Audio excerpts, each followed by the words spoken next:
Nice to see your name coming up. Welcome, Maha. Welcome, Sarah. So, Mazen, welcome. And I think now we're ready for you to start, inshallah. Maryam, we we have we usually start by reminding why have we chosen the name LitaAarafu, and the name of our group LitaAarafu comes from a beautiful surah in the Quran called Surah Al-Hujurat.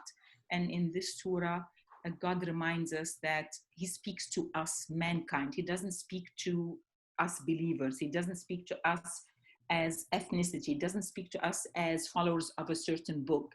He speaks to us as mankind.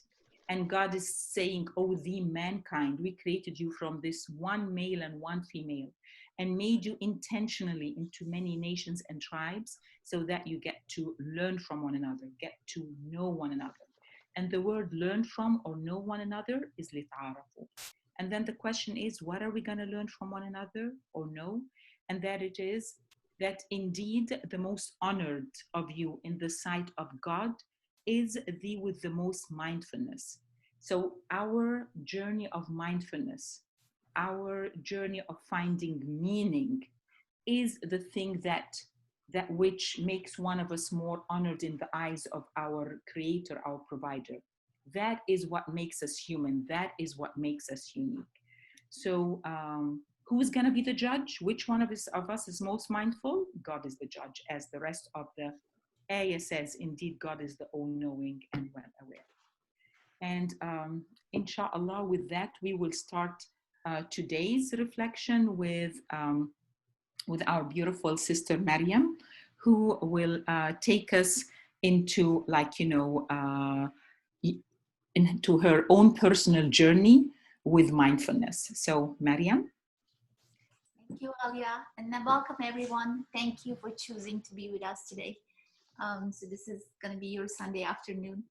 So last month we talked about breathing as a mindfulness tool, and every month we have a different one. So to remember and to be present, I invite you to have a mindful breathing with me for 2 minutes. So I'll guide you through it, and I'll put the timer on. Okay, now before we start, I want you to sit comfortably wherever you are sitting and relax your hands, relax your shoulders and muscles. Close your eyes if you like to. And if you're ready, Bismillah, the timer is on. Slowly, without any rush, start breathing. Breathe in, breathe out. Breathe in, breathe out. Just keep breathing at your normal pace. Your breath can be long, it can be short. Breathe in as much as you need. There is abundance. Notice your breath in your nose. If it is going to make it easier for you to concentrate, you can give it a color. You can make it pink or purple or blue. And notice your breath. Be an observer. How easily breathing is done upon you. Air moves in, brings life. You don't have to do anything. Air moves out, returns back. Next one comes immediately. I trust for the next breath. And everybody breathes, and still there is no shortage of breath. There is abundance. No worries for the next one. I am grateful for the gift of breath. I'm grateful for the easiness of my breath. I'm grateful for the abundance, and I'm grateful for the trust. I am sure I'm getting another breath. And now I'm ready to know about the giver of my breath. You are the one who knows my needs and take care of them. With every breath, you give me life. And with every breath, you give me health. Abundance of breath tells me you're so generous.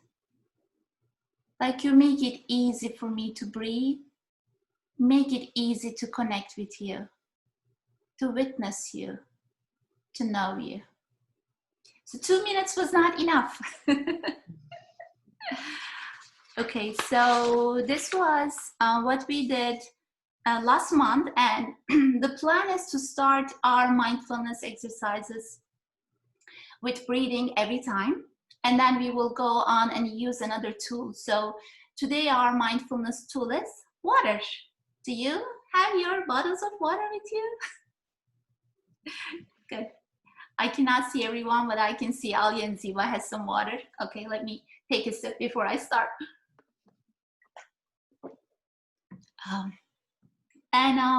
So I like to start with the definition of mindfulness.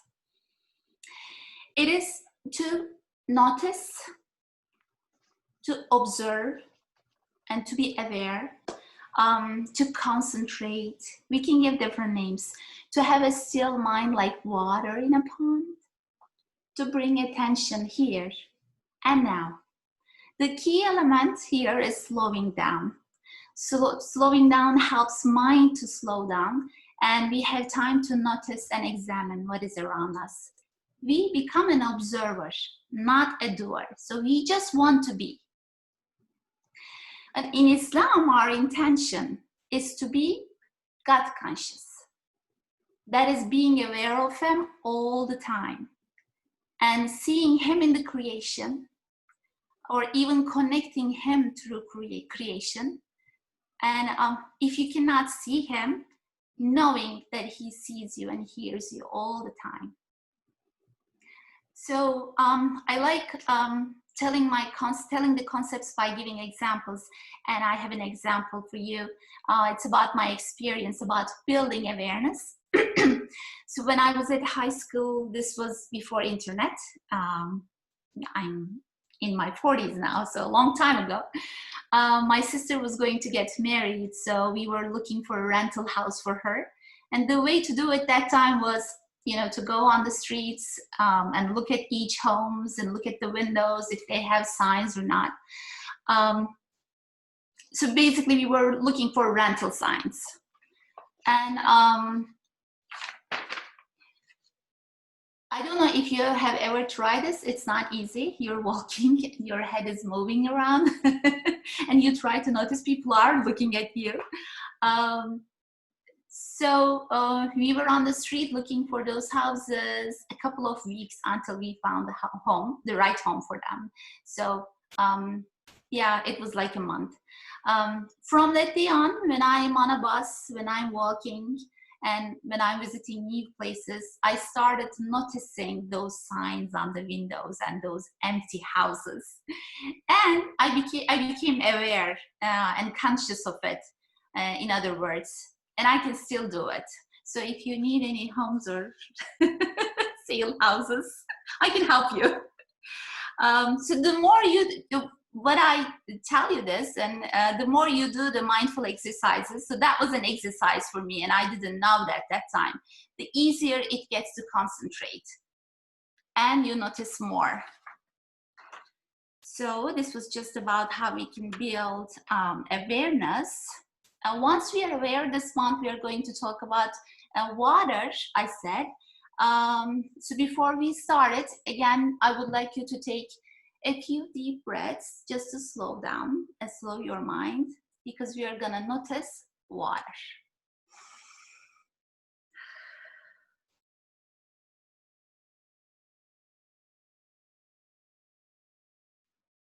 Okay, now I want you to hold your water glass, your water bottle in your hand. And I want you to look at your water. And does it have any color? And if you like, you can comment here. My water doesn't have any color. It looks like it's purple, but inside it's not. And now I want you to smell your water. No smell. And does it have any shape? So mine has the shape of my water bottle, but if your cup is different, then it will look different. So there's no color, no smell, no shape. And here I can see it's lifeless, selfless, powerless. And if you don't mind, you can take a sip of water now with me. And I want you to notice the water in your mouth. You can do it again. And how does it feel? Would you like to share? Mine feels calming. Alia, would you like to tell what you feel? I don't hear you. I was muted. Mine, I could feel the passage, like it had a clear, direct passage. I could feel it going all the way, just like in fasting in Ramadan, where you feel the passage, like you know exactly where it's going in your body. So that's what I felt right now. Ziva, do you have anything to say? I think I had the similar feeling. It was because I felt a little dry, so it made my throat moist, and I felt it was soothing, basically. So here is how I connect with water. I'm gonna tell you about my experience with water in one day. So I start with the morning time. So when I wake up in the morning and I wash my face with water and I feel awake. Then I come downstairs and drink my vitamins with a cup of water. And I know that it carries the nutrients to my cells in my body. And then what we do is we go outside, we planted new grass on the yard. I know it's hot, but we try to water them in the morning, sometimes in the afternoon and in the evening. So we take turns, and if we don't water them, they die, because the ones that we did before, they're dead. So the new ones are coming out. And then we love taking walks in the park. We have a park near our house. So when we come back, a warm shower is what I need. So I feel energized, clean, my tiredness goes away with that shower. And after the shower, it's like 9 o'clock or so, and it's the breakfast time. So I'm from Turkey. Turkish people love having large breakfast. Now the whole family is at home with the COVID. So we have tea with our breakfast. I fill my pot with water, and when it boils, tea is ready. So we enjoy, the water is in the tea, so it's soothing and brings conversation to the table. Then it's the prayer time, and I need to take wudu. So I wash my arms and legs. So as a believer, we believe that the water cleans our sins away when we take the wudu. It's good to have that intention. And the other day, they cut the water on the street. So they were repairing something, and it was from 8 p.m. to 7 a.m. the next day. Because there is water everywhere, we don't notice, or we don't give the importance to it. So as soon as we realized that we are not going to have water that night, we made plans. We just filled in our big bottles, and we planned the restroom times, we planned the wudu times, and so many things. And and when we try to use, there is tap water still. I mean, even though they cut the water, you still get some water, the one which is left in the pipes. And we were so grateful. We were like, yay, we have some water. Look at that, it's not gone. So yeah, I think that was a big gratefulness moment. So then comes, during my day, I cook. And when I cook, I need water for the soup. And I need to wash the ingredients, and I use water. After eating, we clean the dishes. So again, we use water for the cleaning. The list goes on and on. If water is lifeless, or powerless, how does it give life to our plants outside, to our grass? And how does it know how to navigate in my body when I take my pills? And how does it know how to clean? So, you know, if I have a headache, I take a pill and I'm healed. How does it heal me? And a baby milk is 90% of water. This is what I learned from Ziva. I didn't know it was 90%. It nourishes the baby. And how does it do that? How does it know? And when I'm thirsty, I feel so refreshed after drinking a water, like a few minutes ago. How does it make me refreshed? And when I'm swimming, water holds me up, carries me, and I feel like water is hugging me. It's the best feeling. And how does it make me feel that way? So here is my question to you. How do you connect with water, or how do you see water in your life? And your examples? Who wants to share? You mean how do we use water, like to find meaning or to connect? Yes, we can say that. Okay, I usually I love talking to people. I love communicating, and several years ago there was a big research about. Before those years ago, before there was a lot of research about how with your plants, if you play music to your plants, they grow happier. And if if you expose them to like noise, they they don't seem to do as well. And then there was like a lab in Japan where they had actually calibrated exercise for several years about the shape of the crystals formed by water at the brink of freezing after water is exposed to different audio messages, audio signals.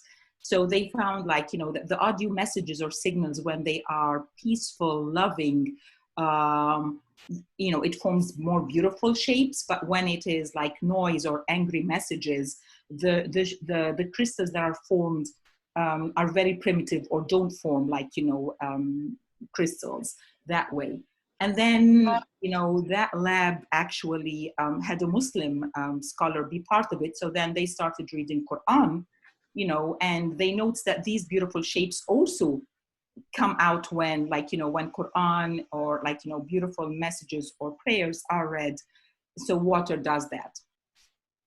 So that was point number one of information. Point number two is that I've always heard, from the Quran that David had a beautiful voice. And that when he started praising God, the mountains would join him in praising, and the birds. And I love talking to people. And when I was young, I always imagined that I would talk to the mountains and the birds. I knew this information young, and I always wanted to talk to the mountains and the birds and get them to talk with me. And I remember, if there was something that I couldn't tell anyone, I would go outside and speak to nature. So now putting these two together, I realized, I can talk to my water. And what I say to my water, the water will be joining me. So now, I might not be able to talk to the mountains and the birds and experience it, but I can experience talking to my water, saying prayers that I need for my body into my water, then drinking it, and the water will change its qualities with that.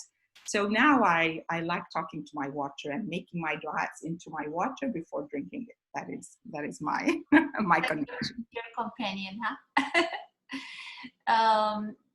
So, since water is in our lives everywhere, that's why I gave those examples. In one day, we maybe we don't realize, but water is everywhere. It's even our body, 70% of our body is water. So the blood is water, basically. So I'm so grateful for the gift of water.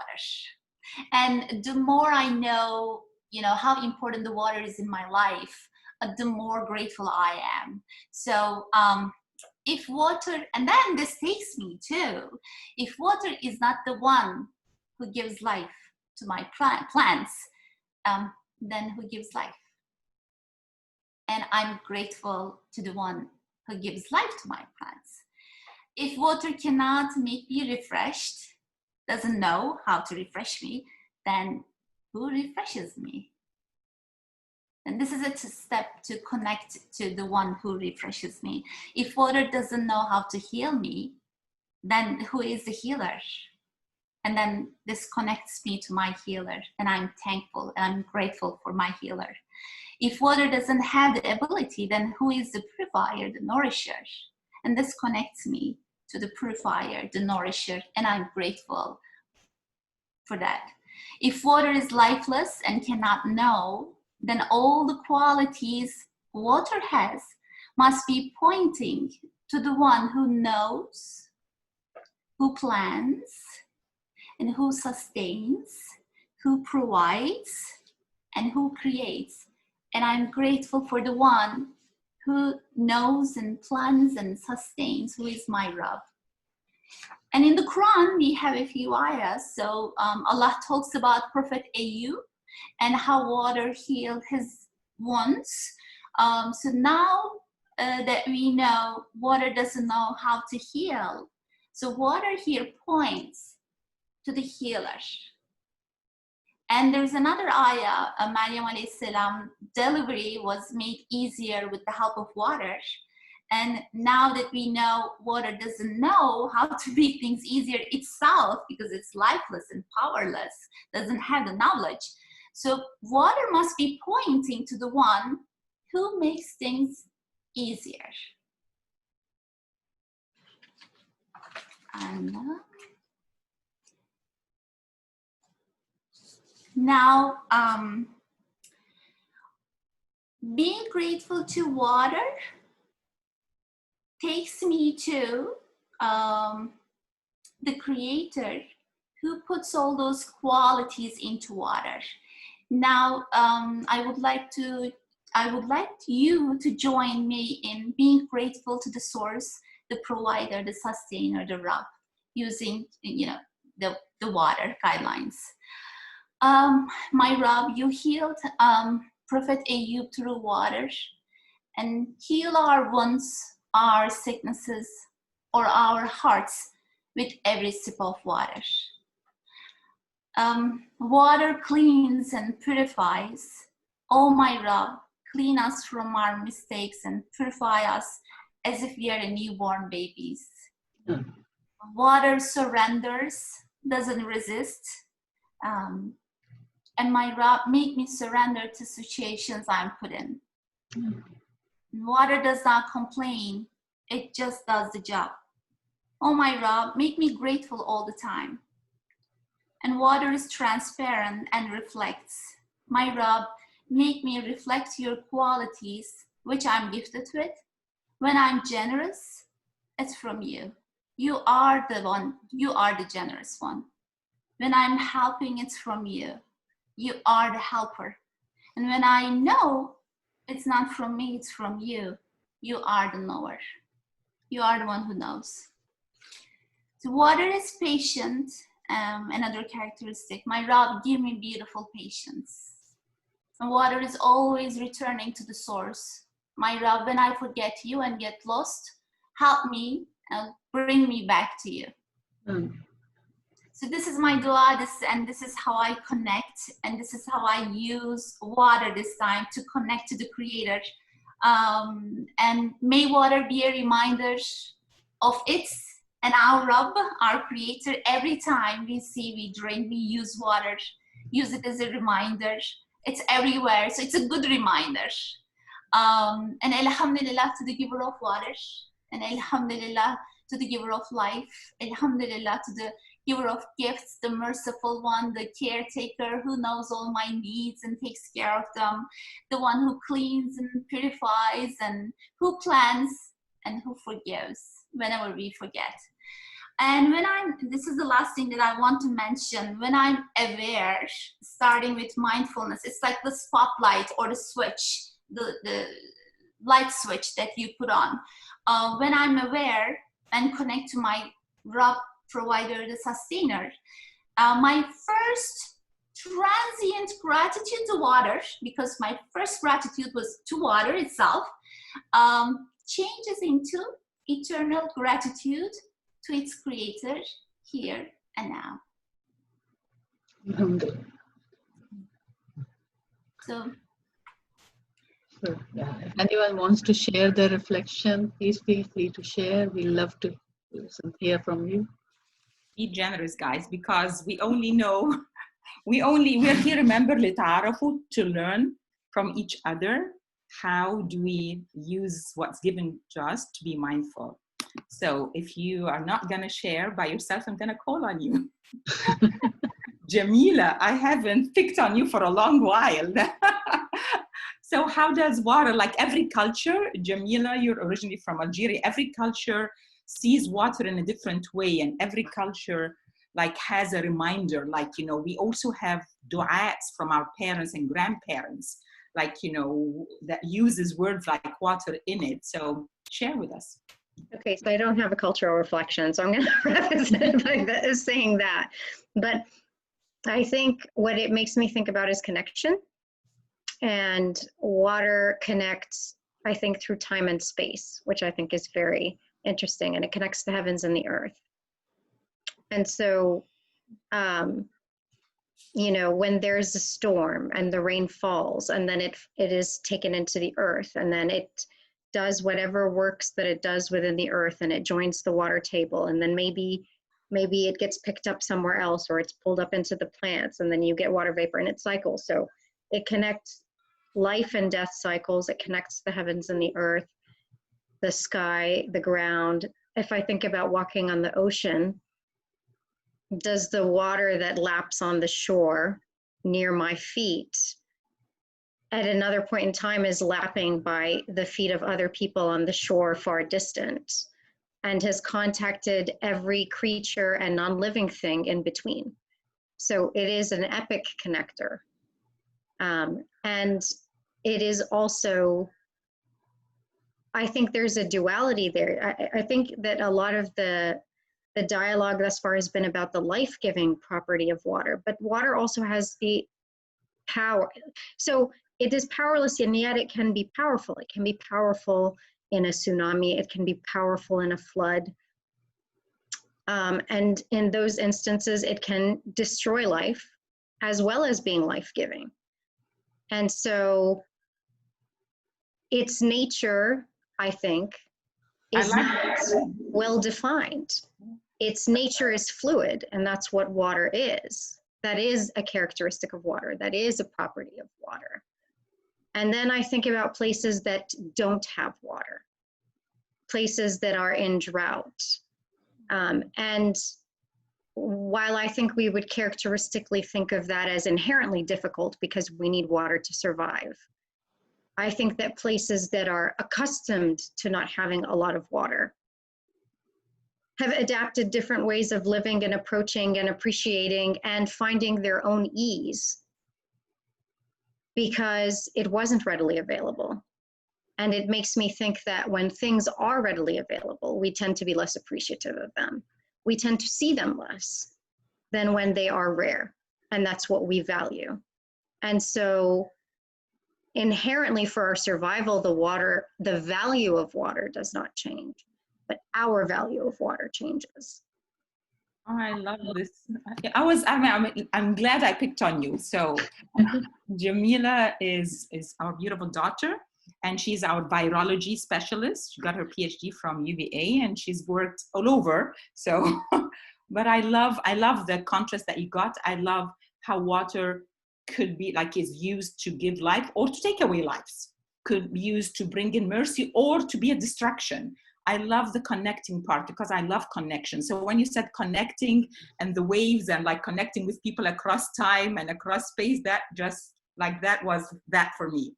So the water that touches us today may have been the same water molecules that touched our grandparents or their grandparents, or who knows. So it really is a time and space element. And it takes a human being with the ability or with the need to look for meaning, to find that meaning in water. Like only when you do this, then water all of a sudden becomes something that like fills your soul. Like, you know, that when you look at it, it's like, it's it takes a whole new different value. Thank you, Jamila. Love you as usual. And Jamila, how you said about places which are in drought and which are so that's again a mercy of Allah. He gives, like when we say that Allah he incites or he inflicts someone, and that's to build the potential they have. So we don't realize that potential within us when there's a calamity, and it brings up a new potential in us. So that's which you reflected on was beautiful, that they find new ways to deal with that situation. I'll add one more comment. This was Yes. something my dad reminded me today. So in Saudi Arabia, it's a desert and it's very hot. And a workman had come during the daytime, I think, to take care of something near a date palm. And so I think my grandmother had remarked that it's too hot. Like, why would you? And he said the heat has a purpose. He said, without the sun and the heat, how would the dates ripen? Right? So again, what's perceived as discomfort or difficult may have a benefit in it. Of course they do. Oh, thank you, Jamila. So instead of me like volunteering people, who wants to willingly volunteer? I can share something. Please, Denise, go ahead. Just thinking about like how I've connected with water, which isn't something I've actively really thought of before, but I realized that like through my name, because my name in Turkish means like the sea. I have connected in a way that like when you're named after something, right, you think more about it, and if you're in its presence, like I've just always, like, whenever we're passing by a beach or any body of water, just like reflected on how much it disguises and encompasses. Like there's so much living in water that we're not aware of, and every year like scientists are just finding more and more about like what's in the water, and that's always been super intriguing to me about how like we'll search for life in like planets above, right, but there's also a lot within, like it's just so deep to think about like how there's a lot in there that we're not even aware of, and that just goes to show there's only like one, we can only see so much with our eyes. But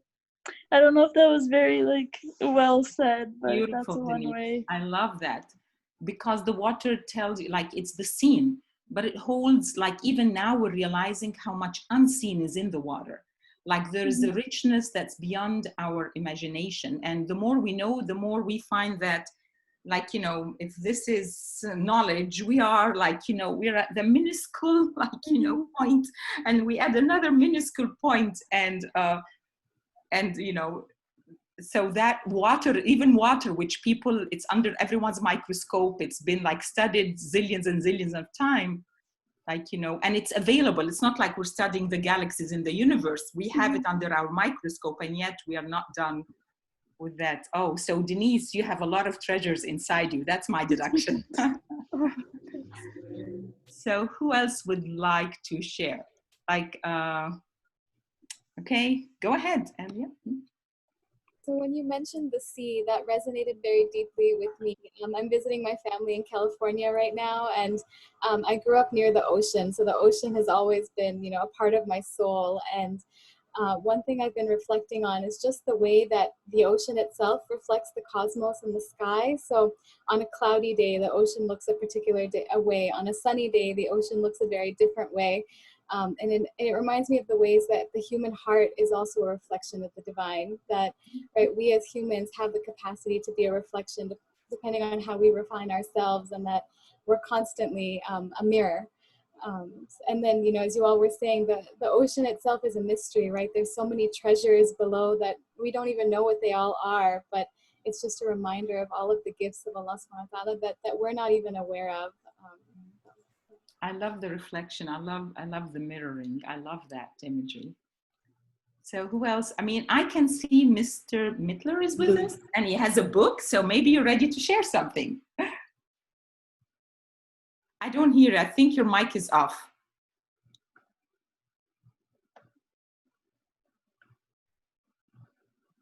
muted. Yeah. Oh, am I? Can Yes, now. Well, I'm not, I don't think this is anything contrary to Islamic teaching, but I'm looking at the English translation of the Torah. And second, the 6th verse of the creation, it doesn't even explain the existence of water is so basic that it just says that God said, let there be an expanse in the middle of the water. But the previous 5 verses don't even refer to the creation of the water. It's something that the expanse is the earth, the firmament, the pre-scientific understanding. So water it's presumed in some way. So, that's interesting how the books from the same author complete each other. Ziba, do you have the slide that has skies, earth and skies were one? Yeah. So can you get to the next one? I think it was the next one. But the next verse, it says that God made the expanse. Yes. This is another translation. It separated the water, which was below, from the expanse, from the water which was above the expanse. That was I think the Babylonian concept of a water above the earth. That the earth was somewhere floating in a. So it's the same, Ziba. It's not this slide. It's the other slide. We had 2 slides like this, Ziba. It's the other one. Oh, it will be at the end. Maybe. Okay. In the Quran, there is a clear verse there where God says that heavens and earth were one entity, and we separated them into 2, and we made from water every living thing. So it's part of that one entity that was then separated. Is it this one, Ziba? Yeah, it's the same. Yeah, this is the yes, it's this one. So have those who disbelieve not seen, like it's the same, the concept from the Torah, where it said and this is in chapter number 21, have those who disbelieve not seen that the heavens and earth were a joint entity, and we separated them and made from water every living thing. Will they not now believe?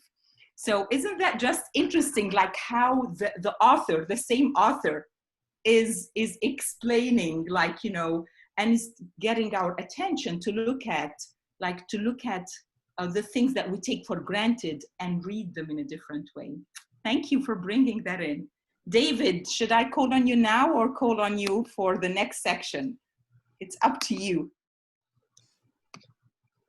You can call on me now if you want. Okay, go ahead. I've been moved scores, if not hundreds of times in my life by the interaction of water and light, water and sunlight, water and moonlight. And when you put the wind in there and see the 3 of them interact together, it can be terrifying. It can be transformingly beautiful. It can carry almost every emotion. And I also, think often about the fact of water being pulled by the moon in a way that more solid forms are not, and how the oceans are moved by the moon. Isn't that amazing? And so there's, I guess what I'm looking toward is the way water interacts with other parts of creation and makes the world we love. Well, isn't that like that interaction is the key? The interaction for me is the key, because if people created different parts that don't work together, then there'll be different creators. But if it's one creator, then everything interacts. Everything is related. Everything, is like a circle of miracles that everyone grows through. I love that. Thank you, David. Özlem, are you ready? Do you want to share something? or? Yes, but I need translator. Mariam, can you help me, please? Mariam will be your translator. Go ahead. Ya, insanlar açlığa dayanabiliyor ama susuzluğa dayanamıyor. Bir de şeytanın suyla ve yemekle imtihanında açlığa dayanabiliyor ama susuzluğa dayanamıyor. People can stay hungry, but they cannot stay without water for too long. One of our basic. Şeytanı nasıl karıştırdın onu anlamadım. Aynı şey oldu sanki biraz ama. Ya nefis için hani şeytan ya ateşten yaratılmış. Yani cennetteyken şey yapılıyor. Açlıktan imtihan ediliyor. Cennette o söylesin. Yeah, come in. Join it. Come in, brother. Come in. Please start coming. Yeah, assalamu alaikum. Actually, I try to tell the story, Özlem, about Iblis. As far as I remember, when the Iblis was in Jannah, he had an exam for hunger or for thirst. Actually, I don't remember exactly, and maybe Mariam can say in Turkish if I tell her. Ya şöyle, ben size biraz Türkçe anlatayım. Cennetteyken işte şeytan açlıkla imtihan ediliyor, bir de susuzlukla imtihan ediliyor. Açlığa çok dayanamıyor yani. Susuzluğa dayanamıyor. Susuzluğa dayanamıyor, pardon. Açlığa dayanıyor ama susuzluğa dayanamıyor ve tövbe ediyor. Böyle bir hikaye var. The story, I have a new story. I have not heard it also before. This is new. This story happens in Jannah. So Shaitan was tested. First, he was tested with hunger, and then he was tested with thirst. So he passed the test with hunger, but he couldn't pass the test with thirst. So he asked for forgiveness. Yeah. I love hearing that. I love that we are hearing like entries from Turkey, from across the world. So who else wants to share before we get to Sister Ziba? Or maybe we can get the rest to share with Sister Ziba. Ziba, are you ready for your part? Jazakallah khair. Thank you very much for helping us like connect better to water. May we always use water to bring our soul where it needs to be connected. Ziba? Assalamu alaikum everyone. Bismillahirrahmanirrahim.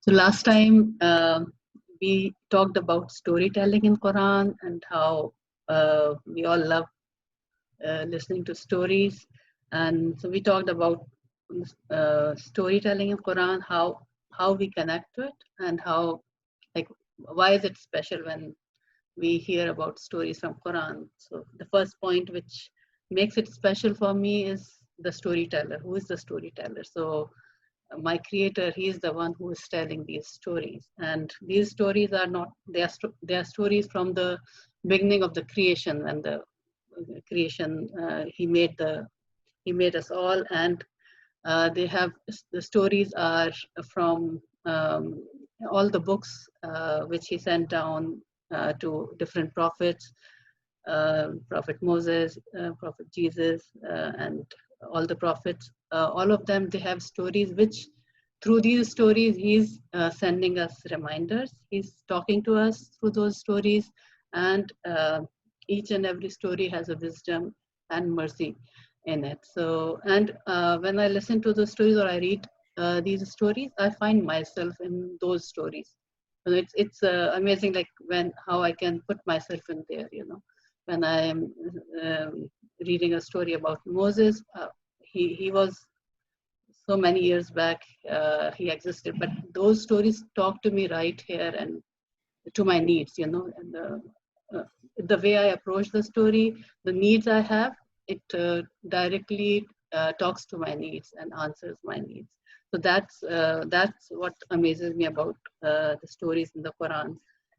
But these stories are not for entertainment purpose. They have a message behind them. They have a purpose. They are pointing to something deeper. And so during this Ramadan, we as a family, we started reading there's a chapter in the Quran, it's called Surah Kahf, or it's a chapter of the cave. So we started with that, and we enjoyed dwelling into it and reading it. And each time I read, even after reading it with my family, every time I open it, and it amazes me how there's so much to read, and there's so many messages and reminders for me. And the cave, the name of the chapter is The Cave, and it has this chapter has 4 stories, and the first story is about the people of the cave. That's how the whole chapter takes the name from the stories of the people of the cave. And I think most of us who in other books and Torah and the same story has been narrated, and but this the cave concept also, it's like I was amazed when I read this. When I went through Surah Kahf, it says messages from it, how this story, like the story unfolds like they are young people who are believers in the message of Jesus, and may peace be upon him. And but the emperor or the ruler of that country where these people are, he was opposed to that belief or the message, and he didn't want anyone in the to stand against what his beliefs were. He didn't believe in it, and he didn't want anyone to stand up for that belief. So these people, they were young people, and they were standing up for the message, and they believed in the message, and they stood up for it. So they were fearing persecution, and so they retreated into a cave, and then the God made them. They asked their sustainer for help, and then they were made to sleep for 300 years, and then that's how the story goes. Like, it's a deeper thing, but right here, like what I want, what catches my attention is the cave itself. The cave, the significance the cave has in this story, because this was a cave which they used to meet in the cave. These group of people who were believers, they used to meet in that cave, and that cave was their place to find comfort, to find shelter, to find safety. And this cave, the cave has, even in our prophet's life, it has significance. The prophet used to go to a cave and he used to retreat and reflect. And here he was given in the cave only. It's called, the name of the cave is Hira, and he was given the first revelation there. And even when he was in danger of persecution, he was with his friend Abu Bakr radiallahu anhu. He found shelter in the cave. So cave has a significance, and it's for each one of us. We find something where we can find comfort, and that becomes our cave, basically. So it's not only a physical entity, but it could be something you go to, or you run to, or you find safety in. It could be just being with your creator in the time of distress, talking to him. That could be your cave. So for us, like I was talking to Sister Alia and Mariam, like during when this COVID happened, we all were, there was stay-at-home orders, and we couldn't see each other, and we were feeling like little bit distressed, like we couldn't see each other. So for me, like I wanted that comfort, and so we were gifted by, we thought, why don't we meet online? So this was a big gift for me, and for us, like just to meet every week on Zoom and just share how you are dealing with this new way of life, not getting to see each other. There's so much of like we have to clean everything, how you are coping with it. So it came as a comfort, and just the opening for me. The Zoom thing was my cave right there and then, And same thing happened, like one of my friend, she's in UK, and she got infected by coronavirus, and she was in very severe condition. And I was feeling so much despair and distress, and I didn't know what to do. How I can't help her. I'm so far away. So again, like what happened? I opened my Quran, and I was as I was going through the verses, the page I opened, and the verse, it unfolded like as if it was my prayers answered. Each and every verse in that on that page, it became a dua for my friend. As I was reading it, it was I was able to transform it into a dua for her, and so that became my cave when I wanted to be in for healing for my friend. So it like it can, your cave could be you in solace, and in solitude you are just connecting. So so let's just take a moment, and if you want to share, like if you have something which you find you can go to or run to find that place of comfort, we would love to listen from you or hear from you. If you have anything like that you have ever felt, or if you want to share, and then we'll So proceed. you're asking for people to tell you what is their go-to Their cave. go-to cave, yeah. Go-to cave. Go-to Okay. cave. So we're gonna pick on people who have not answered us yet. Tasnia, what is your go-to cave? I'm gonna pick on people who we have not heard from. Tumomi, be ready. You might be next. So what is what? Assalamu alaikum, Tasnia. What is your go-to cave? Sister Ziba, as you were saying, your go-to cave, like Zoom meetings and finding comfort and solace, in the Quran. I remember, similar things of like feeling despair, and feeling this sadness when also we had that lockdown order happening in COVID. And subhanAllah, there is this place 10 minutes from where we live called the Howard County Conservancy. And it's like this, so the county that I live in, Howard County, they've basically like, they have these like huge patches of land that they bought, and they're conserving it. So it's basically so that, no construction or home constructions or any sort of like architecture, any kind of type of buildings like can't be built there. It's just purely to conserve nature just the way it's meant to be. And there's like hiking trails there, walking trails. There's a little place with a few goats, chickens, and turkeys, and there's a cage with an owl inside of it, and then some beehives towards the side. So I remember every single day, and I still do it. Like we like that is like my go-to place. Like anytime I feel anxious or upset, like that is like my Jannah on earth. Like I don't know how else to describe it. Like every single time I step in there, I feel like I am walking on Jannah. Like just the smell and the feeling of like the wind and the birds like singing. I feel like every single rock, bird, animals, butterflies, like everything is like there to make me feel at ease, and it's like such a gift from my creator. Now linking that, like how because every other park here was closed, like no like people couldn't go there, but that place actually was open, subhanallah. So I was like I just feel so much at ease, and it's like through going there, like with Tamim and like my son Abdullah, like children are so curious. Like he has no, like I realized like he has no worry in the world of COVID or anything.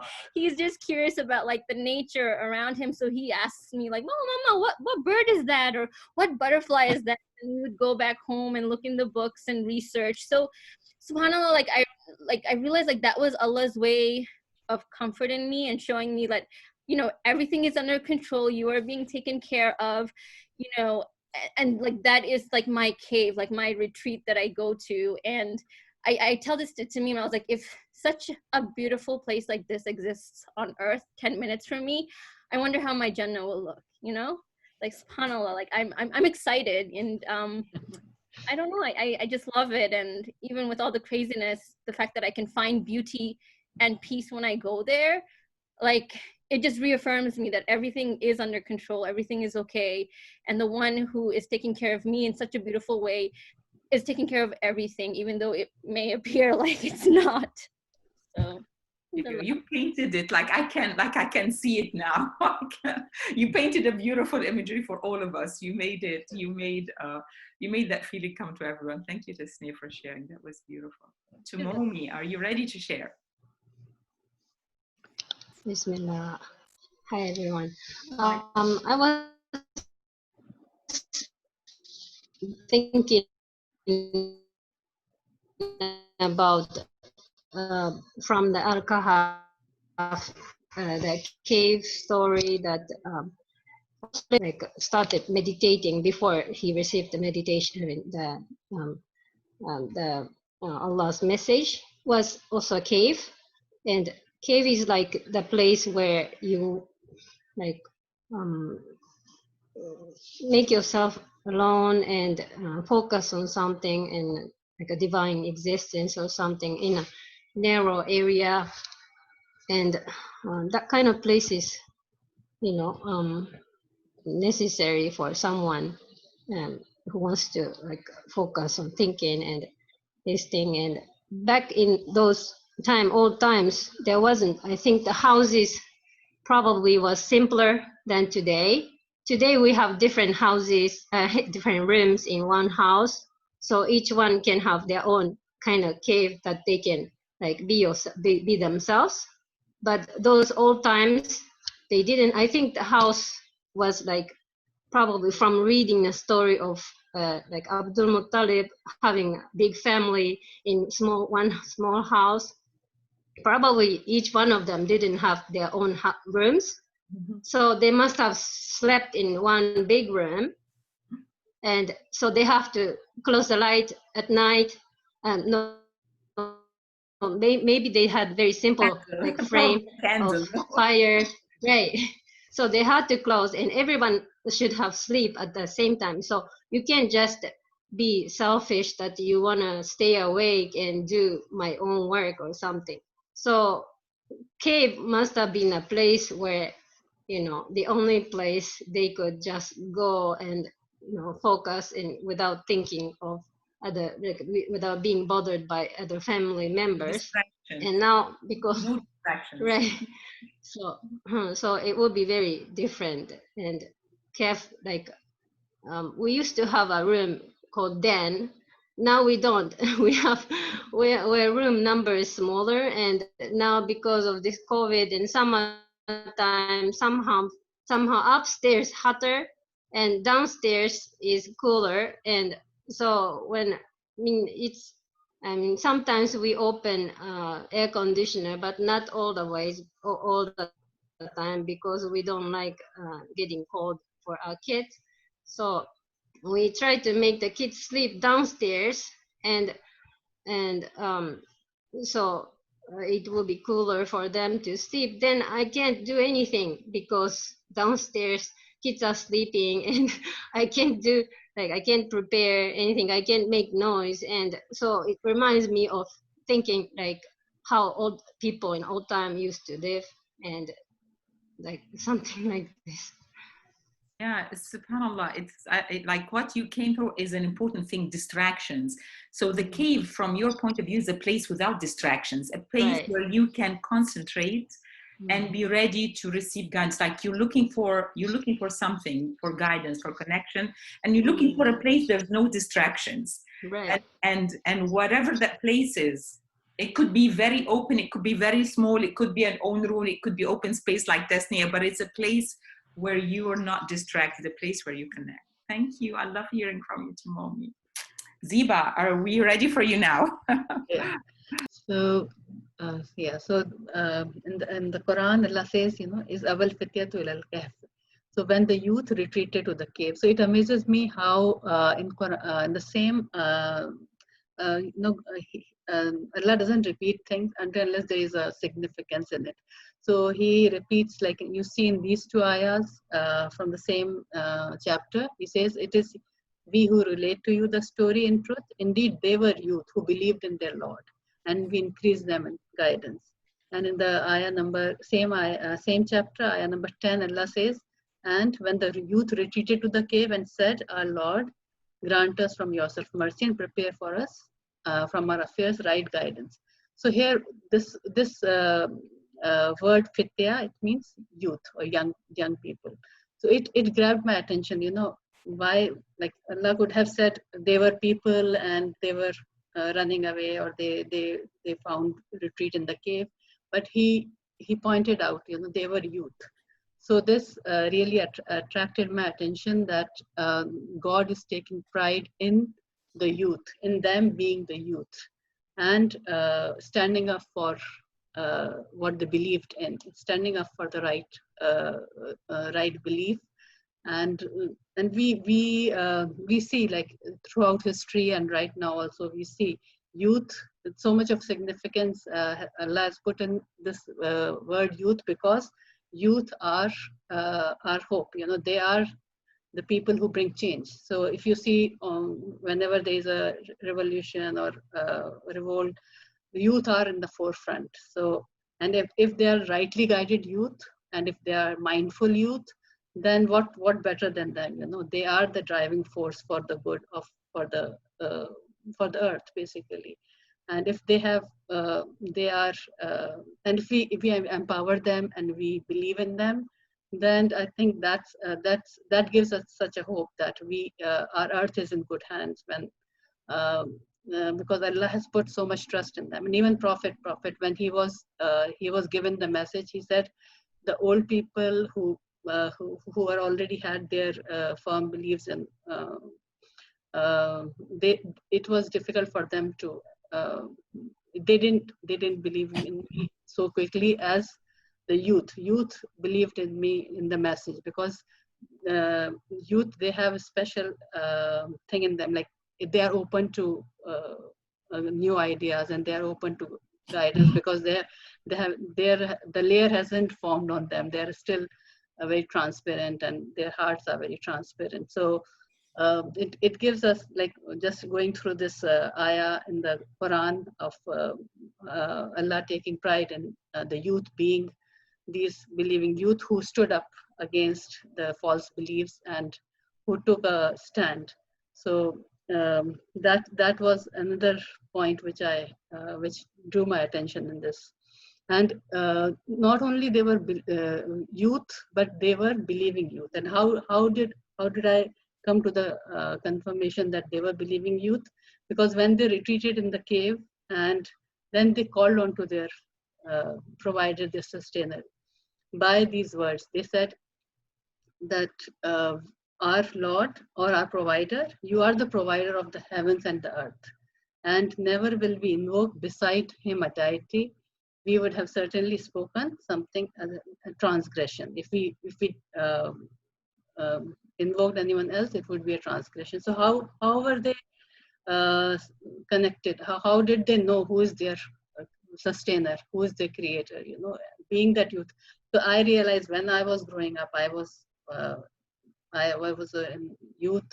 My main goal was to become a doctor and to put all my energy towards it. I never thought about this connection between heaven and who is sustaining the heaven, who is sustaining the earth. But these youth, they had already put that time to make that connection. So they had witnessed that whoever is sustaining this earth, who is sustaining, he's my sustainer. So the immediate response when they were in need of safety was to run to their sustainer, the protector, who will protect them. So like Mariam was saying, who is providing for us? There's abundance of air, but we don't reflect to see. We think life giver. If I get oxygen, it will sustain me. If I get water, it will sustain me. But they knew who the source was, who was sustaining this earth and heaven and earth is my sustainer. He is the source. So they immediately they turn on to and invoked and reach to the direct source rather than being searching for intermediaries. So that was another point which within their dua, like I could the invocation they made, that how mindful and how connected these youth were. Because for me, if I make a goal, and if I might I became a doctor, but I will take credit. Oh, it was because of my intelligence that I became a doctor. You know, intelligence was given to me. That's why I used it. You know, it was done onto me. I didn't earn it, or I didn't.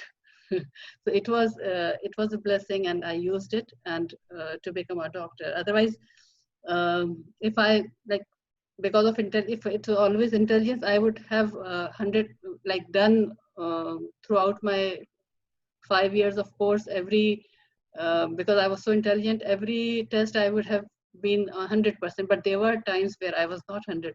So it was not from me that I was getting this. You know, this was a gift which I was, sometimes I used it to my potential, sometimes I didn't use it to my potential. So but these youth, they knew right away, because they have been practicing and they have made their connection during this young life, that they have a sustainer, they have a creator. And so they put firm trust and stood up for what they were believing in. And God made them sleep for 300 years. And when they woke up, the whole society was, they were believing. And because these youth, they believed in what they thought was correct, and they had put the seed before they were made to sleep.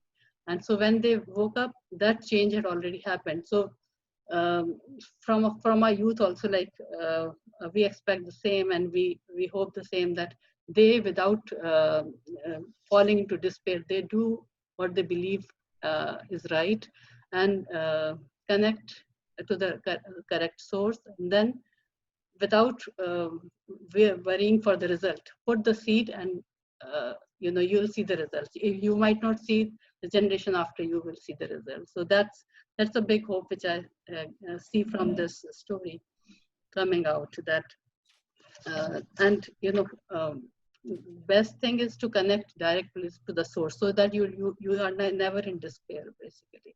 Because when we connect to the intermediaries, every intermediary is transient, you know, they don't have power to help you. But if you connect to the source, then you will never be disappointed. So today, one of my our youth, who, whenever I read this story, I am reminded of we have been gifted.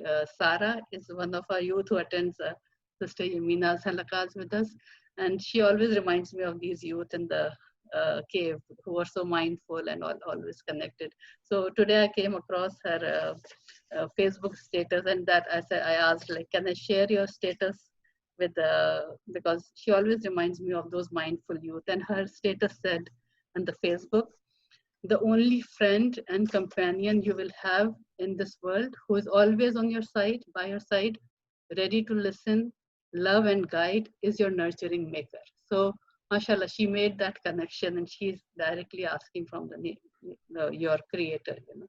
So she's saying this communication with this being from the heart, open to his guidance, and watch how much guidance and love he pours into you. So praise is due to the source alone.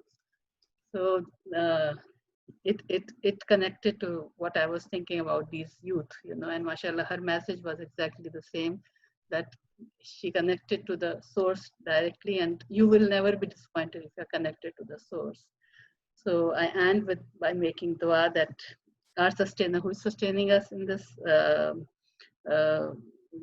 life, and we all are returning back to him. So we seek from him alone that he keeps us connected, and he keeps our youth steadfast, and help them in being the transforming force for the good and betterment of this earth. And may they always be like our hope, and may they inspire us, and may we be there to support them in their endeavors. Jazakallah khair, Sister Ziba. So I would like for people to help us with comments, but to keep time, we'll go on, and then we will hang on after 3:30 for those who would be willing to share comments, because like I would really like to hear from those of us, at least like, you know, my age, things that, or those of us who have had stories from their grandparents who have seen that how a seed is put, like, you know, and you might not see the seed, but it will come later on. We all have beautiful stories to share about that. The connection about how these youth knew their Rabb through observing heavens and earth is something. So today I had something planned because we have been going through reading the book of the universe. We had 10 points and we had like, you know, 3 more points to go through. But today in the morning, I was reminded by the transience of our world. My aunt, my mother's sister from Egypt, passed away this morning. She has encountered COVID-19, and it wasn't diagnosed as so at the beginning. They thought it was a GI problem. But as her situation became more serious, and she went to the hospital, and she was found to be positive. It was in her late stages, and I was very lucky to have talked to her before that, but her time was today in the morning, and she passed away. So what I was presenting, I decided not to present, and I remembered an episode that I watched. It's actually a Turkish episode that our dear sister Isra from our Receiving Noor Buddies team has shared with me before. It's from a Turkish gentleman. His name is Osman Bulut, and it came to me right away. So I wanted to share it with you. So basically, the first slide is like, you know, is what these young men have realized. And Ziba, can we go to the next slide, please? Which is that that heavens and earth is actually a book. Heavens and earth is a book, and this universe is a book that's a living book, that it's always written. It's always like, it's still written. It has a provider, it has a sustainer. It's been taken care of every second of the day. That's a big concept. I think these young people that Ziba was speaking about realized there is an author for this universe. There is a Rabb for this universe. And the more they got connected to that author, the more they felt safe. The more Tasnia connected with the Rabb of that special place that she went to, the more she felt safe. That's our first introduction. The more David looked at the reflections of the color of the sea and the reflections of the sky, the more he felt connected. The more Jamila, you know, felt the waves on her sea and wondered how many generations across time and space, like, you know, have touched that water, the more she felt connected. We are given this beautiful space we live in to find meaning. Next slide, please. And that's why our first revelation for Prophet Muhammad was the word Iqra. And the next slide translates it. That slide, the word Iqra means read. And read, that's the first word. The Prophet did not know, what am I supposed to read? Because he was illiterate. And I know I've told this story many times, but the angel was like squeezing him and say, read. And he would say, I don't know how to read. He squeezed him again harder and said, read. And he would say, I don't know how to read. Then he squeezed him again and said, read in the name of your Lord who created. That was the key. The name, read everything in the name of your Lord who created. The Prophet at that time was in his cave, was in a cave that he had to climb a huge mountain to be in, out of the pagan life of Mecca. That did not make sense to him. He was trying to find meaning. He was looking for meaning. He had a huge need, like all prophets, for meaning. And in that space, the angel came to tell him, if you want meaning, then you should read. Well, the prophet, being human like us, he thought the meaning of read is to read the letters, those individual symbols. But then the angel, that squeeze and the equation that was given to tell us, no, reading is not the letters, it is to read everything in the name of your Lord who created. The word Lord is, in Arabic, is the word Rabb. And the word Rabb, which is the next slide, please, Ziba. The word Rabb is, or Lord, means the provider, the sustainer. So when we hear the word Lord in English, the Arabic word for it is Rabb, and the translation is the provider, the sustainer, the one who's always providing and is always continually sustaining. So the revelation, the first revelation, was to read everything with, as if it's like it's a message. It comes with the signature. It has the signature of the name of your provider, your sustainer. Everything.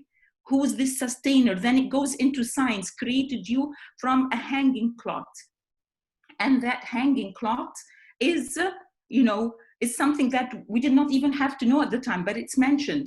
Read, because that provider, that sustainer, that Lord is the most generous. What is his generosity? It's not the oxygen, it's not the water, it's not the life itself. The generosity is that he is going to teach you how to fulfill your human potential. And how would he teach you to fulfill your human potential? By means of knowledge. So his utmost generosity of that Lord is that he's teaching the human being what he does not know. So the reading that the whole Quran is coming for, the first revelation came from, is to help us read what we don't see. So when Denise was speaking about the things in the water that we don't see, when Jamila was speaking about things that we don't see, those things that we don't see, the Quran comes to teach us how to read them and connect through them to the provider, the sustainer, whose most generous gift to us is to create us with a need to know. That's why the youth who are connected with that need, they're not still burdened with, I need to pay the bills and I need to raise the children, I need to pay the car and the electricity. They're still connected with that need to know, to seek the truth. That passion is pushing them. I want to know, I want to seek the truth. They go for it. But we dull that need to know by what we think is what I'm in control. I have to do this. I'm the one who brings the sustenance, so I need to know. But our Lord, the most generous, gives us this revelation to help us connect and know what we don't know. So the next slide, which is, in the Quran, we don't use the word verse, but we use the word sign for every verse, which is the next one. And that means that every sentence in the Quran is a sign. So what does that mean? It means, and Ziba, I keep making these funny pointers just for you to change the slides. So each sign actually has a message that we need to learn how to read it. So reading, the word reading is to look for meaning. That is the bottom line. Reading is to look for meaning in everywhere. So the video that I watched actually had a beautiful example of a professor giving a student a book to read. And that professor is giving this to a PhD student. And, supposedly this student will read this book and the professor is the author of the book. And when the presentation time came, the student had, as you see, all of these are from the video, had a beautiful PowerPoint ready, and he was gonna share the conclusions about the book with the author of the book, with the professor. And what he did, Ziva, can we please change the slide, was he gave the measurements of the book. This book length is so-and-so, the width is so-and-so, and the next slide shows how many papers are there, what is the density of the ink, what is the width of each paper, and like, you know, how many, what's the type of ink that was used, how many letter A's were used, how many letter B's were used. And, you know, and he felt very good about what he did, because he actually took a long time to analyze this book. But you can imagine the disappointment of the author who gave him the book. This is an intelligent human being, and he focused on everything in the book, but he did not go to, like, what is the meaning? What does it tell us about the author? So the reading, like, is to get a meaning, like, you know, that is not seen to us, that we cannot see with our eyes, you know, from something that we see. So you see the letters, the words, the messages, and then you deduct a meaning to come from it. And if you have, like, you know, seni seviyorum, I've learned that in Turkish, I love you, anne seni seviyorum, mommy, I love you. Like, you know, for me, like, you know, or for someone who doesn't speak Turkish, they are letters. So they don't mean anything if you look at them as just letters. But the meaning is to realize that this is a message of love, that this has a message in it. And this is what the Quran comes in the next slide. I like this slide very much. The next slide, I like how, like, the video showed the Quran, like, you know, the book, it's the universe is a book. This book, in order to fulfill our human potential, we need to read this book. We need to think of it as a book of meaning. So with the next slide, we realize that if we just keep focusing on the things in the book, the creatures in the sea, then the creatures in the sea, and, you know, and then we go into their DNA, then the, you know, the subatoms, and then the subatoms, and the subatoms, we'll find so many more books to describe within this universe. So, and if we're looking at, like, you know, how the ozone layers are protecting, we will be amazed by it. But until we realize there is a meaning for this protection, that this protection means there is mercy, there is wisdom, that there is a planner, there is a merciful planner. Until we do that, then we don't realize the message. It's the same with the concept of the cave that Ziba has just went through. The next slide, the prophet was looking for those meanings, and that's why, for the next slide, the revelation came to tell us that. And why I chose this to share with you today is my aunt's passageway, because what struck me was these slides, these cartoons that I'm going to share with you now. If someone came from outer space and said, "Where am I?" and he was answered, you know, "You're in the world," then he's asking, you know, what is this world about? Then, for the next slide, please, Ziba. Then it's a place where, you know, hundreds of thousands of people come every day and hundreds of thousands of people go. Just like my beautiful aunt went. Then the next question is like, you know, why? What is the truth about this? Why, like, what is this place that I come into where all of these people are coming and all of these people are going? Like, it seems like a place of despair. What am I supposed to do here? So the next slide that was offered, it, you know, it comes to, like, you know, this world, if it's like, is it a material world? Like, is it a book? Like, does it have a message? Does it have a meaning? And like the offering, like what I liked was the discussion that came after that in the video. Can you share, please, Ziba? Was reminding of, like, this was the revelation. That's why the first word in the revelation was Iqra, read in the name of your provider, sustainer, who is the creator. Read everything with the signature of a sustainer, a provider on it. So that is what, that, you know, that's the place, you know, this place is a book. It is full of meaning. Only when we connect with the universe that it's full of meaning, then there is meaning to what's happening. So with the next slide, what we realize is that everything has a meaning, like, you know, like everything around you in the universe, the beauty that the flowers bring, the way that they are full of life, but then that beauty in them then dwells away, because the giver of life, you know, tells us that I yearn from this beauty. I yearn for my aunt to stay with me. I yearn for my father to stay with me. I don't want anything beautiful to leave. I want beauty to stay. It means I have a capacity for love that's beyond my chest. I don't want things to go away. I want things to stay. It means that they are meant to stay, but not here and now.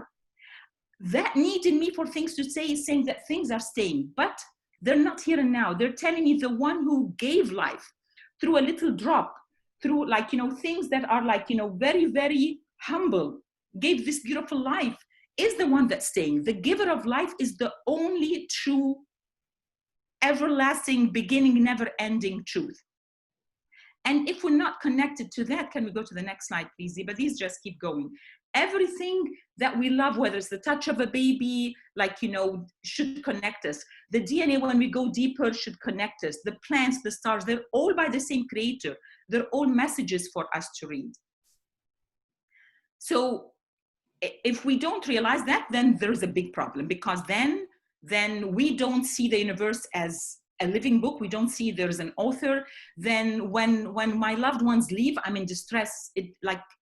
I'm just lost. There's it doesn't make sense to me.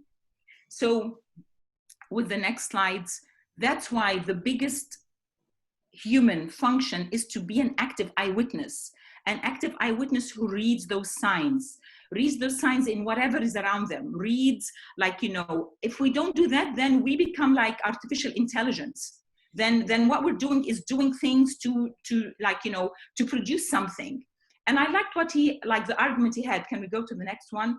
So if I don't read these signs that it's meant for me, this beauty is meant for me, this life is meant for me, the changes, the way the beautiful breeze touches me, the way this beautiful aunt came to enrich my life, and the life is meant, it's all meaningful. Then what I'm left with is that a reality that there's 90 people dying, all around the world, and in places like this today. Look at the numbers of death that are increasing every day. There's no meaning about it. And if all of our goal is to come and make a change and leave, it doesn't make sense. So can you go to the next slide? So if example that he gave, people who came in are here to just make life easier, more comfortable for other people. So whether it's making flights easier or making internet speed faster, is that why my aunt was here? My aunt was an educator. Is she educating people to make life comfortable for other people? Is that just why she was here? Is that why my father was here? That video today just came to me in such a powerful way that I had to disregard what I had prepared and to share it with you. So we're the final slides. So that cannot be why we're here. We cannot be here just to do something that that we have no part of, that is not meant for us, and leave. Our lifespan, is not here. We're not robots. We're not artificial intelligence. Actually, next slide, Ziba, artificial intelligence, and if you keep moving, they're artificial intelligence is more, would be more intelligent, and they, creatures around us are already doing this. They are making beautiful changes to the world. Animals, whether cows, they're bringing milk, bees, next slide, they are bringing honey. There's so much beauty into the world, that's coming without us. So if we're not different from robots, artificial intelligence, then what is it? So then the question comes again, if I don't realize in everything that I see around me that there's mercy and love, that everything is planned for me, that is gifted for me, then then I have lost my potential as a human being to connect with this Rabb.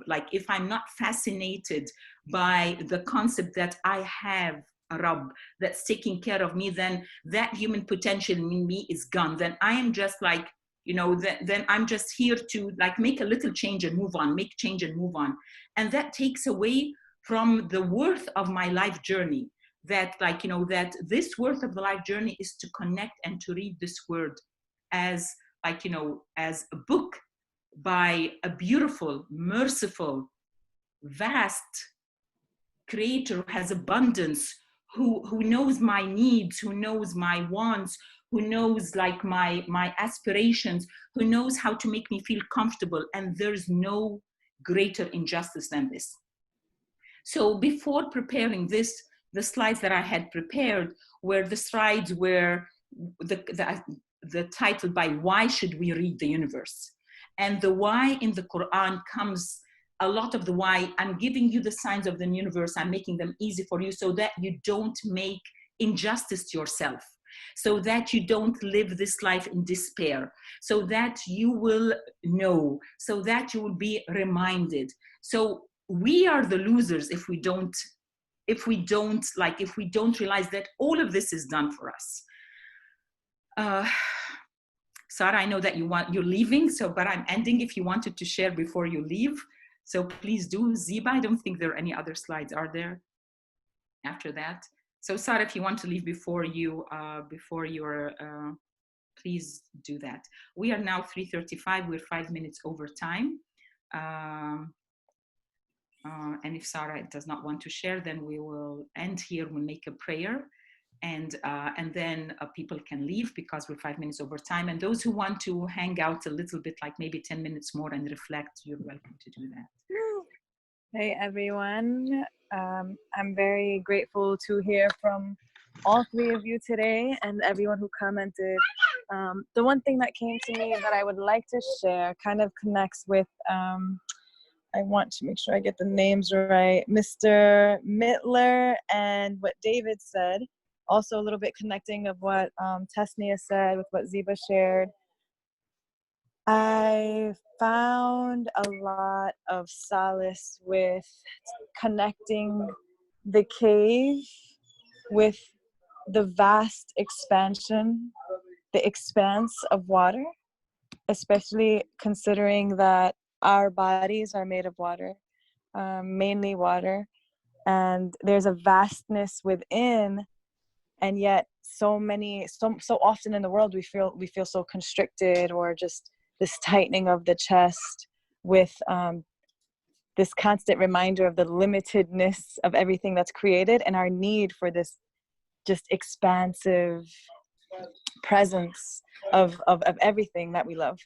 I loved also how David, I believe, shared the connection with the moon and the sun on the water. And that just brought me a beautiful image that I know yet you appreciate, but there's a glistening of both the sun and the moon on the water. And like the sister that's in California right now mentioned, Alia, I think, that there's a beautiful reflective nature on that, but there's also a pulling with that, and how we're also made of water. So there's a pulling that is constantly happening within us as well. I mean, people even can connect that to the full moon days. I mean, in schools, we used to talk about how kids, it must be a full moon because the kids are all acting crazy. And I love the reminder, Ziba. This was the most beautiful, this is one of the most meaningful verses that I love in that chapter that you shared. Because there's this aspect of retreating to the cave to be reminded of this vastness that we crave. And oftentimes that cave is in a mountain somewhere. You know, for them to get to a cave, it's like you have to hike somewhere to get it. And I do think that there's this connectedness to the universe that we need in order to experience that cave, that we don't necessarily witness the same, for example, in a bedroom. And I'm just very grateful for that verse. And I guess I'll conclude with that says, you know, the one who takes care of me is the one who takes care of the whole universe. And it takes for you to see the sun and the moon and the waves and the ocean and the mountains and that reservation, the conservancy that Tesnia was referring to. It takes for us to witness that so that we can feel that expansiveness within our own being, which immediately releases that restriction that was once there. And then the youth say, we won't call on anyone except this being who is the caretaker of the heavens and the earth. And that just brought me so much relief. So thank you all for your sharing. And thank you all for hosting. I love when you share, Sarah. Thank you. Jazakallah khair. So who's gonna be generous and share with us? Now we're over time, so like please feel free to go. We're sorry for going over time, but we'd love to hear from you also if you are still hanging. We'll we can like maybe 5 more minutes. So who didn't? Omer. Like I'm trying to look at people, and Rima, like, so Omer and Rima, does any of you want to share? We didn't hear from Lindsay as well, so. And Lindsay. Whoever is ready can. Is Lindsay still with us? I don't know if she's still there. I think she left. She left. Yeah, because people have left, like we went over time. Omer, go ahead. Oh, Assalamu alaikum. Alaikum assalam wa rahmatullahi wa barakatuh. Jazakumullah khair for I guess having this today. I did find it to be very beneficial. But I don't know, just in general, when I was thinking of, I guess, this word mindfulness, as well as just, observing the world around us, you see that, I guess, with everything, there's everything is similar in the way that it's been created, I guess, with the capacity that it's been given, right? So existentially, we're the same as, let's say, the water, because we've been, let's say, given our capacity just as the water has been given our capacity. And even, I guess, the mindfulness, or that ability to be mindful, it has a capacity as well. Because I mean, even going back when you had been mentioning the way that, you can sense where the water is moving, I guess, through you. It's interesting because, like, even then, it's like we have so many cells and things like that we are aware to, but only to a certain, I guess, limit. Because imagine if we were, aware of how our body and everything function to the point of like the cell, like just, having to see each and every one function, or even if we had to be the ones to control it, but no, it's like they function on their own. So that was just something that had been crossing my head. Are you in the medical field, Omer? I see the mask and you look like you're... Yeah, I had been out. That's why my camera had been off, but I had been listening in. Thank you very much for sharing. Thank you very, very much for sharing. And definitely, like, one of the mercies that we're not in control. If we had to, like, can you imagine every now and then with all the research that's being done, we realize how, like, like even the cell membrane, how many different functions are there for, like, for like the cell membrane function to happen, like, which is the connection between two neighboring cells. If we took over, like, the things that we're discovering, we would have no idea about. If we took over anything, like, I've been trying to take over my diet for 1 week, and that's a big challenge, I tell you. This is like just the easy stuff. Just stop eating at this time, stay away from this. And that has been a big challenge just for 1 week. Can you imagine if you were trying to regulate anything, just any one item in your body? Alhamdulillah. Thank you, Omar. Okay, let's see who is still with us. And so we have Huda that we have not heard from, and Rima. So which one of you would like to share? Did Rima leave? So let's see if Rima left. Rima's like, okay, I'm not one of them now. So Huda, are you still there?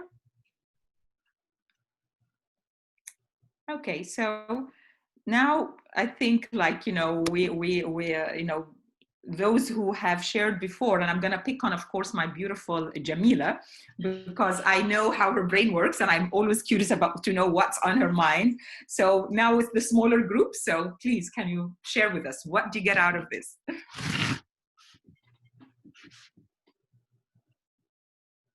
What do we get out of this? Like, now speaking in the broader sense of the universe? Like, we had two things to share about. One was the concept of the cave, and then the other one was like the universe being a book. So yeah. Well, the thought that triggered in my mind, so talking about regulating things on a minute scale and what that would be like.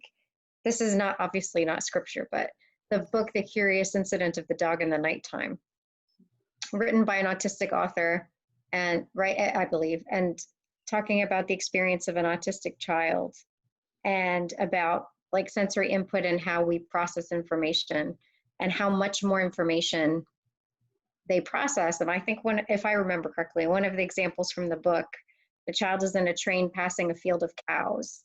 And what the author poses is, you know, for you, you may, if you see that, you may remark that there were cows.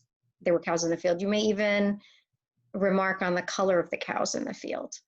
But in his processing, in his mind, he knows exactly how many cows they are and which direction each one is facing.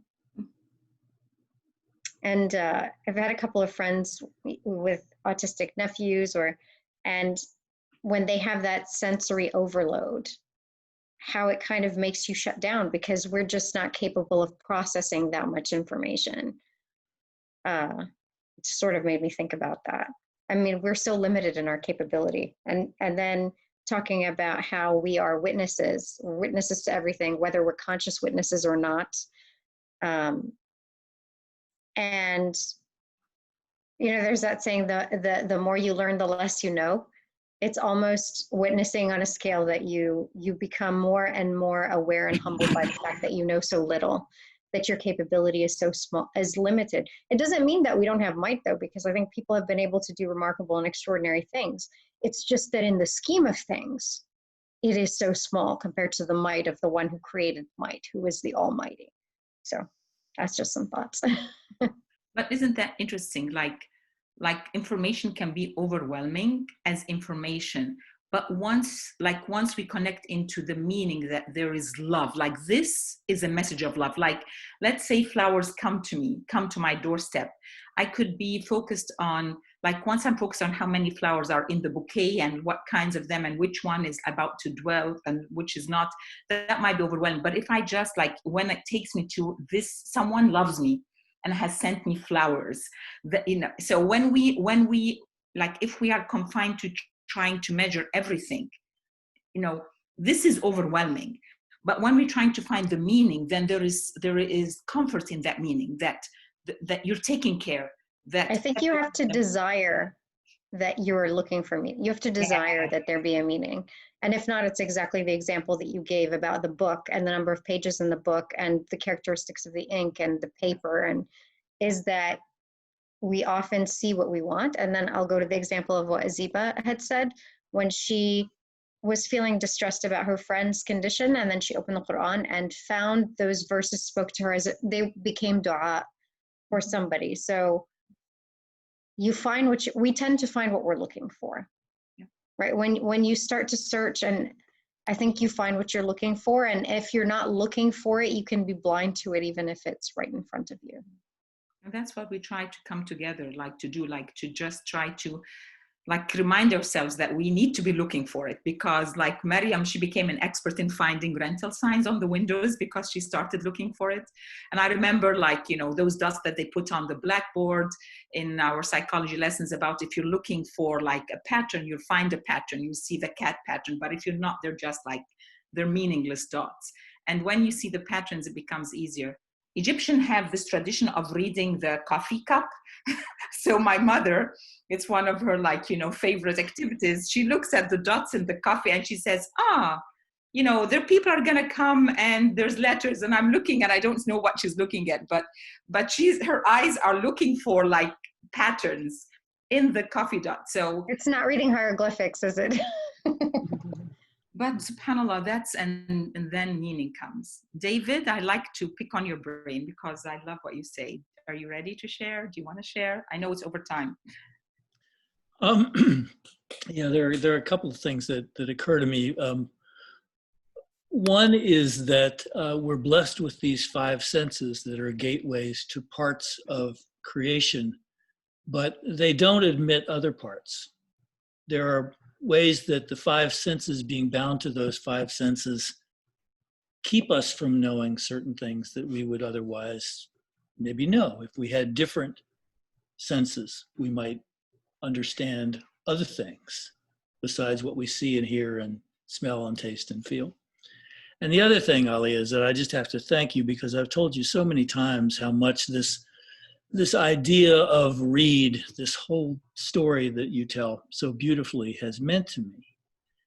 And this extra layer that you added today about how we can seek and acquire so much knowledge about a thing and have very little wisdom about it. You know, in your example, to know, you know, the ink that's in the book and the number of characters and the number of words and the number of times each word is used and the thickness of the paper and on and on. And not, that gets us, does not get us close to its meaning. And so you've left me with something to to think about until the next time. And I'm just so grateful for these. So thank you. So who else? I see Aisha. So can you share with us? Thank you, David. I love listening to you. Hello. Hi, Aisha. Hello from Turkey. Yeah, from Turkey. You know what? My dream is to retire, have like a month retirement in Turkey every year. I don't know why, but I just love it there. And I've went once, only once. Go ahead, Aisha. I miss you all of them. Oh, we miss you too. I'm happy. We can say it in Turkish. We have our own translator. She takes minimum wage.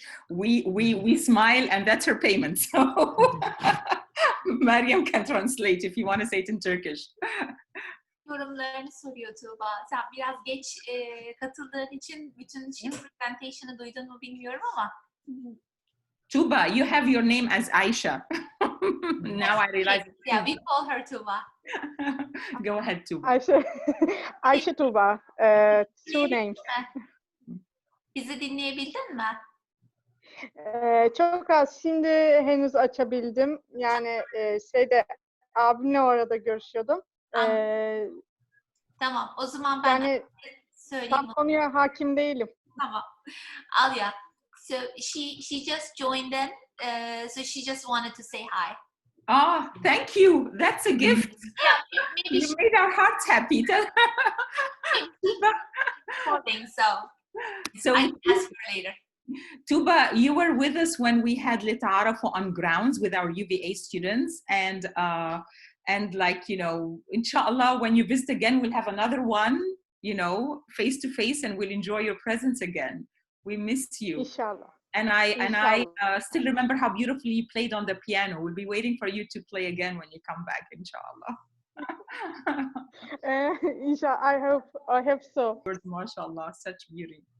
Jazakumullah kulla khair. So before we make our like final dua, would anyone like to share something? Like, please do. Like, this is how we learn from each other. We just come together to help each other see things and train ourselves to see things together. That's our goal, at least. Anyone wants to be generous? Okay, I think we're ready for you, Ziba.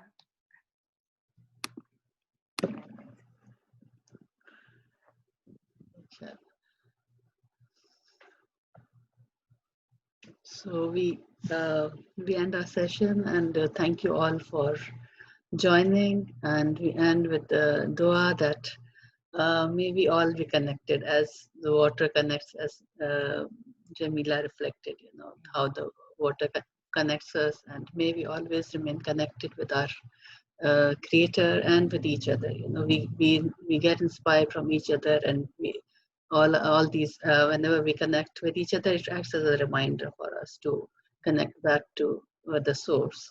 So may we all be connected, and may we all be mindful of, now whenever we'll drink water, we'll have that mindfulness. And there's so many beautiful gems which have been shared with David and Jamila and all of us who shared about water. So I think it will bring back your memory with each sip, and also we'll remember to keep you in our duas with each sip, inshallah. And may we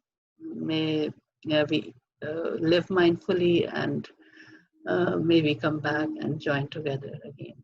And do a special dua for Sister Alia's aunt, that may God forgive her, and may He have His mercy on her and give her higher status in Jannah. And may it act as a sign for us to connect to the source and not to connect to the transient things. And if we connect to things, then connect through him, so we don't fall in despair when the things are gone. Amen.